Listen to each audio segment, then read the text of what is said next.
जळगाव जामोद शहरातील श्री गोपाल कृष्ण गोरक्षण संस्थेमध्ये मकर संक्रांती निमित्त दरवर्षी गोपूजनाचा कार्यक्रम आयोजित केला जातो। यावर्षी सुद्धा सोमवार 15 जानेवारी 2024 रोजी सकाळी 9 ते दुपारी 2 या कालावधीत संस्थेच्या बऱ्हाणपूर रोडवरील गोशाळेत गोपूजन कार्यक्रमाचे आयोजन करण्यात आले होते। या निमित्ताने जळगाव जामोद तहसीलच्या तहसीलदार शीतल सोलाट यांच्या हस्ते गोपूजन करण्यात आले। गोसेवा ही ईश्वर सेवा आहे। गोपूजन सोहळ्यात सर्व गोभक्त बंधू भगिनींनी उपस्थित राहण्याचे आवाहन संस्थेच्या वतीने करण्यात आले होते।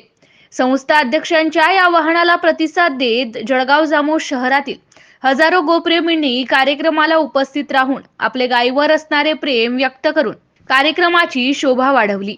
दरवर्षीपेक्षा यावर्षी गोमातेवर प्रेम करणाऱ्या भक्तांची संख्या वाढली असून पुरुषांपेक्षा महिलांची उपस्थिती मोठ्या प्रमाणात दिसून आली। याशिवाय कार्यक्रमास नव्याने प्रस्थापित झालेल्या लिनेस ग्रुपच्या विशेष उपस्थितीने शहर तसेच तालुक्यातील इतर महिला गट सुद्धा येणाऱ्या कार्यक्रमास मोठ्या उत्साहाने सहभाग घेतील असे वातावरण परिसरात निर्माण झाले।